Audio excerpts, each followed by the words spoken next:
আপু তুমি অলওয়েজ এমন থাকো, প্লিজ চেঞ্জ হো না, অলওয়েজ এমন স্ট্রং থাকবে। আলহামদুলিল্লাহ আপু, আমি অনেক স্ট্রং আছি।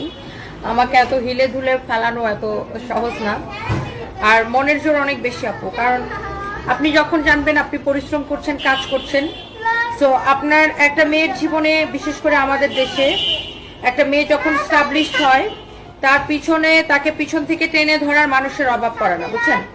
একটা মেয়েকে কিভাবে পিছন থেকে আটকানো যায়, আমাদের সমাজটা এত নোংরা যে কিভাবে একটা মেয়েকে আটকাইতে হয় এটার জন্য পিছন থেকে টেনে ধরার মানুষ অভাব পড়ে না। বাট আপনাকে এই বাধা বিপত্তি পার করে আপনাকে আগায় যেতে হবে। এবং আমি আল্লাহর রহমতে, আল্লাহ আমাকে একটা জিনিস দিচ্ছে, অনেক স্ট্রং মেন্টালিটি দিচ্ছে।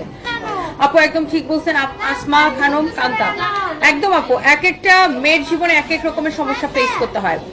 আর এস রিদিয়া আহসান সুমু লিখেছেন এক্সেপশনাল পার্সোনালিটি, তনি আপু অনেক ভালোবাসা, থ্যাংক ইউ সো মাচ। শুনেন আপু, প্রত্যেকটা আমাদের দেশে যেই মেয়ে, যে কোনো ওয়ার্কিং লেডি বা একটা মেয়ে যখন স্টাবলিশড হইতে চায়, তখন আমাদের আচার পাশের কিছু চুলকানি মার্কা মানুষ, যাদের জীবনে কিছু করতে পারে না, যারা জীবনে ব্যর্থ, তারা মনে করেন পিছনে পড়ে থাকে। এখন এক একজনের জীবনে এক এক রকমের সমস্যা ফেস করে।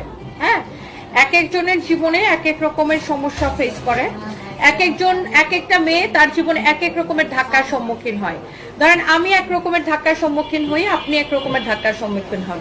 বাট এই ধাক্কাগুলাকে ওভারকাম করে তুড়ি মেরে, জাস্ট তুড়ি মেরে ফেলে দিয়ে আপনার আগায় যাবেন। আপনি যদি জানেন আপনি রাইট ওয়েতে আছেন, রাইট পথে আপনি কাজ করতেছেন, সঠিক পথে আপনি আছেন, জাস্ট এইসব কাউকে পাত্তা দেওয়ার কোনো দরকার নাই। জাস্ট আপনি হচ্ছে যে এগিয়ে যান, জাস্ট কাজ করেন, দ্যাটস ইট। হ্যালো, হ্যাঁ আপু।